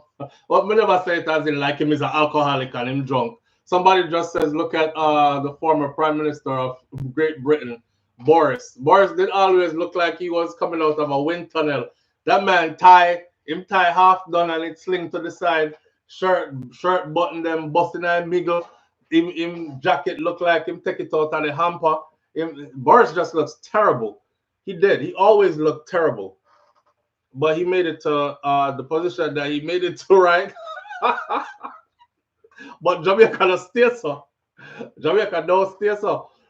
Jamaica is the kind of place where you can probably con most Jamaicans if you listen. Kevin Smith, the pastor, disheveled is the word, Dorothy T. Kevin Smith is the pastor. The pastor what them call Lord God Almighty, that had them convinced that he was here for the second coming and they were going to ascend into heaven with him and they were waiting on the ark to come. Remember? Yeah, all you have to do is put yourself together like clean cut and proper up. You can fool most Jamaicans because that's how we were trained. Believe it or not. We were always trained that people who look unkept are people that you can't trust. You know, too much hair upon him face, man. And him have too much hair upon him head. And Lord God, him not even comb me hair good. And my grandfather used to say, Mas Cleavy, right? That's a Mas Cleavy used to say we're going to get a haircut every Sunday. Every Sunday. Nothing like religious. I think that was a part of him also putting some money into Barber's pocket. A Barber, the man name. See? Like, I think that was a part of him putting money into Barber's pocket. Him would have sent all I boy them go get them haircut every Sunday. And nothing of the power we hear, you know, cause just cut last Sunday, you know. After church, walk around a barber, man, shave off your head, bald, clean again. I just left just enough hair left up here so in the front when you can do like one line so it look like you have a hairline. But that's about it. So as some me grow up with me here, I get cut regular. But as Cleavy used to say, oh, it look like upside down map. You know, a map head. He used to use the term map head for anybody who have dreadlocks. And then he used to say the dreadlocks dirty him look like upside down map, like somebody turn him upside down and use him map floor and these things like these, especially the older generation, them not in a the shirt out of the pants and you know you look like your boot lean and dirty. And when we as Pikni used to have to sit down and shine shoes, you know, shine shoes for that school, the school shoes them used to have to shine. We weren't wearing cloth Clarks and these things. Even if you didn't have a pair of Clarks, it was leather. So we weren't even wearing cloth shoes like suede or nothing like that. And we have to shine with shoes, them and all them something there. So they put a lot of emphasis into that. So if you're gonna be any position of leadership, whether it's a pastor, if you're a pastor and you come to the church, look frig up, them no want to hear your sermon. I don't care how good you're preaching. If you are if you are the policeman them in the area and you look dirty, them don't trust you, them think say you work with the criminal them. If you are a school teacher and you look disheveled, then them are try them best get them Pikni out of your class because something about you don't say nothing good. So looks alone. So me I beg Marky G. Although I love how you look regular, my brother, like normal people. Cause some me stay, me go out the door, in a tank top, wife beater if you call it that, and just any shots. And me's a man who will beat the same clothes 3, 4, 5 days in a row. So if you see me yesterday night, and see me today night again, and see me tomorrow night again, don't say nothing much of my clothes. Me I wear my clothes, cause for me clothes, it clean, same way, not dirty yet.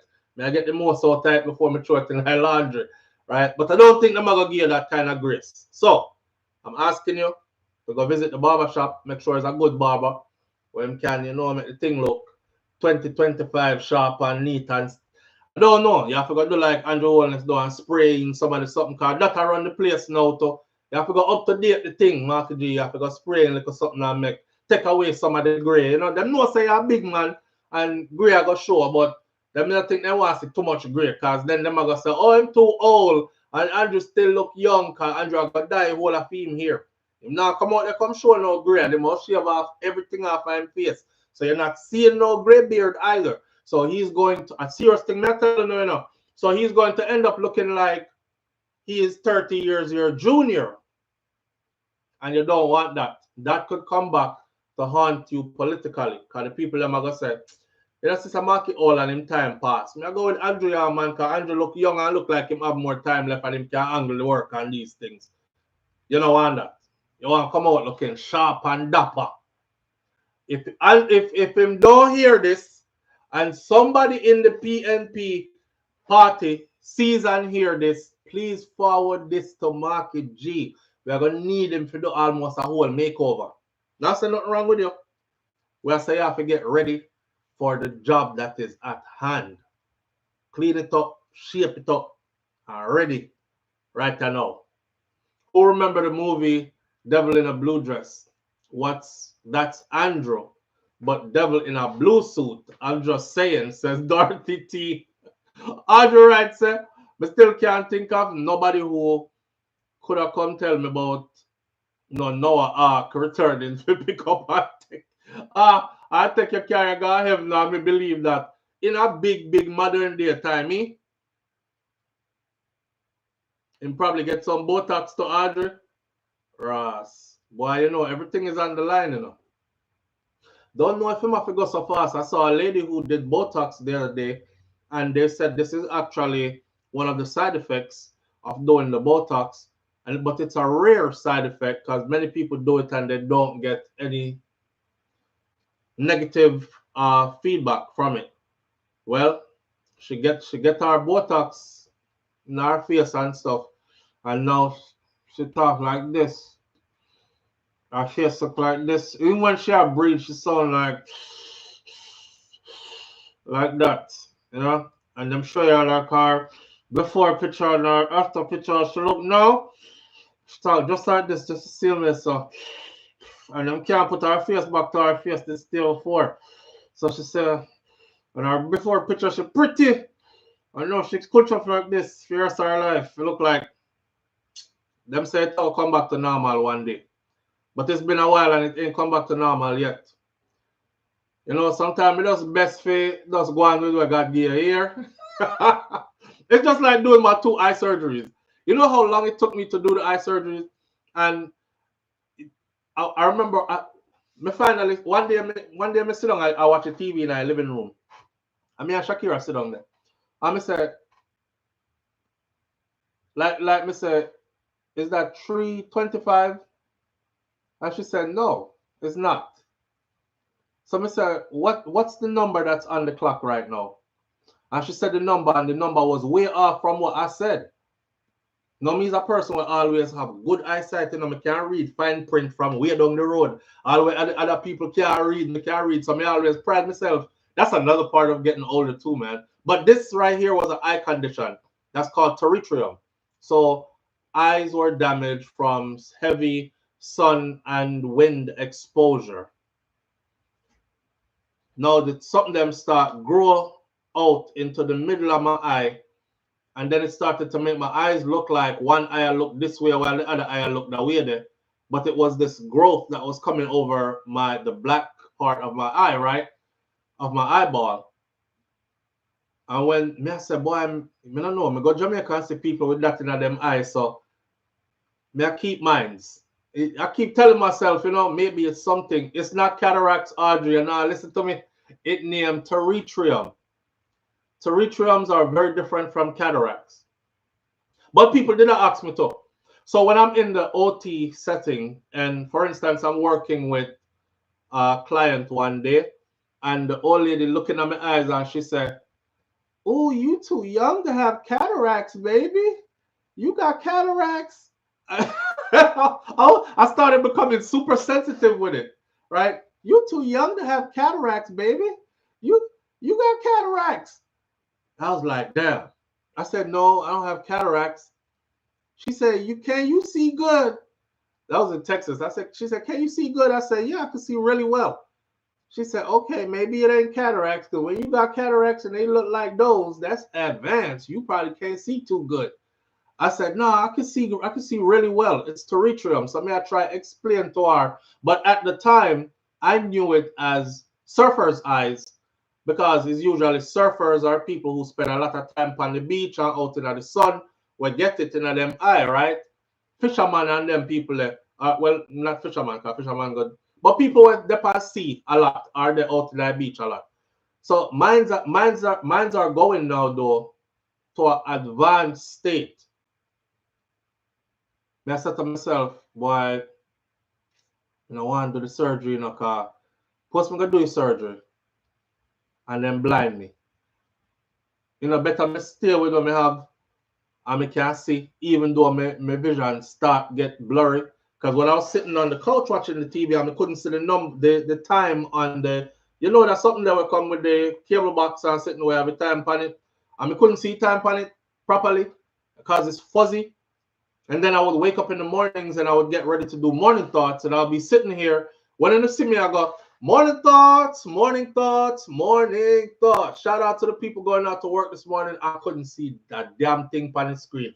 Everything fog up for like the first 5 minutes. It was like seeing a blur. And I see the comments going up. I said, damn, you used to be able to call out the people in the comment section and say like, Audrey, shout out to Audrey Wright, shout out to Nans, Reggae Girl is in the building, thank you for being here, Benches. You see I'm able to do it now? I'm in the way over here, so I'm quite a distance away from my screen, and I can still read every comment clearly. Couldn't do that no more. So I said, damn, I have to go get the surgery. So I randomly walked into one of these places, the eye clinic, randomly walked into the eye clinic, and I tell the lady, I said, I need surgery on both my eyes. And she said, fill out this paper right here and I'll get you a consultation immediately, because luckily both our surgeons are in today and he would gladly talk to you, or there's maybe something I can help you with because I'm his assistant. So I was like, okay, me look out. Them used to tell me, say, is a razor blade them use and scrape off your eyeball. And me I said, me don't want that, because razor blade, one little extra, unless you cut my eyeball in a two and it bleed out, I was para. And I was para because I have a cousin who, when she was small, she jumped on the bed, face first on the bed, little Pikni. And there was a toy that was sticking up on the bed, and the toy ended up poking her in her eye.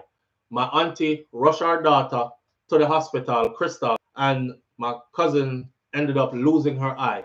Them pour something in her eye that melted her eyeball. So her eyeball just come out in her tears. And she lost her eye. They had a lawsuit behind that. all of that, them get money feet and whatever else happened. But she lost her eye. So me did paro, right? We did paro. So I'm going there, I'm gonna tell the lady, she was so gentle. The first thing she said to me, she said, explain to me what you, because you seem super nervous. So explain to me what you think we're gonna do to your eye. If you, because I see your pterygium. I said, say the word for me again. She said pterygium. I've always seen the word. I don't know how to spell it, how to pronounce it. So I always use surfer's eye, which is another term. She says pterygium. So from that day, I know a pterygium. She says those are easy to remove. You know, a qualified surgeon can get those completely gone from your eyes. And they look like they're probably at the stage where it's starting to affect your vision. Am I right? And I said, yes, because I couldn't look anybody straight in the eye like this. My eyes would just get so watery because it always feel like say pebbles in your eye. So yeah, try and hold somebody stare, but you just a blink, blink, or go so. And if you do it for long enough, you end up stigmatism. You will end up developing stigmatism. So I'm reading up on all the negative stuff. I mean, I said, damn, I reached a stage there with it. After them tell me years ago, say a razor blade, them have to go use scrape your eyeball and stuff. I said, me now get the surgery. But me reached to what me feel me have to go get the surgery now. So the lady said, when I told her, I said, well, I was told years ago that, you know, you open my eye with like a clamp thing and you use a razor blade and you scrape it off of my eyeball. And she was like, oh, good heavens, no. I can see why you're afraid. She's like, no, nothing like that. That is not how it's done. It's actually lifted off of your eye, off of your eyeball. It's lifted off and taken off with, well, I'm going to say, okay.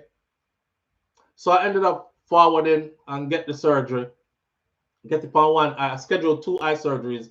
Got it on one eye first, got it on the other eye first. Y'all might not be able to tell from out there, but they botched both my eye surgeries. So now I have one eye that has a foreign object in it. So that botched both of the surgery. So now I have to go do the whole surgery all over again, you know. One of my eye them have one foreign object in it. So when they take the pterygium out of your eye, there is this membrane, something where them put in your eye so the pterygium can never grow back. Well, them put it in my eye and position it wrong, and look like me blink and it move up and heal in the wrong place. So now it heal back over my damn black part of my eye. So every day I get up and I look, I see it in my eye, and it's like foreign object in my eye. Sometimes it feels like there's something in my eye, so I definitely want that taken care of. But now they glued it to my eyeball. So me I think, how the hell am I gonna get that off? Like me might have to stay with that one for the rest of my life. And on the other side, where the second one was done, they didn't do a good job removing it from my eyeball. And I remember as soon as I was able to take the patch off, I said to myself, the pterygium is still there. I can see it. Them just thin it out, but they didn't take it off. So now it looked like this one, the one they didn't completely take off, like it's calcifying and growing back again. So now I have to go do the whole surgery now. This time I'll have it completely removed and then have the foreign sitting that take out of my next eye again, which is I'm back to square one again, because they put you to sleep. I mean, I like getting put to sleep neither. There's just so much that goes into it, you know. I don't like being put to sleep. I had a friend in the army who we went to combat together. We came home, and I remember this is right when we came back home from a deployment, war zone deployment. And he had a shoulder injury and went to go do a shoulder surgery and then put him to sleep, and Smitty never woke up. He never friggin' wake up. And he was 23 years old, have a wife with a newborn baby, and never woke up from his surgery. And it's a shoulder injury he did have. And this man just come back from Iraq, and we were in the thick of shit. And he survived all that and came back and did a shoulder. Something like they put under something. The surgeon told me that was scheduling, and she was like, I'm going to be the one doing your surgery. I've done thousands of these at this point. I'm super good, not to toot my own horn or anything. And we won't put you under heavy anesthesia. We'll just do you lightly, so you lightly fall asleep, just so you're not blinking all the time, because we have to work inside of the eye. So I say, all right, you see, when me show up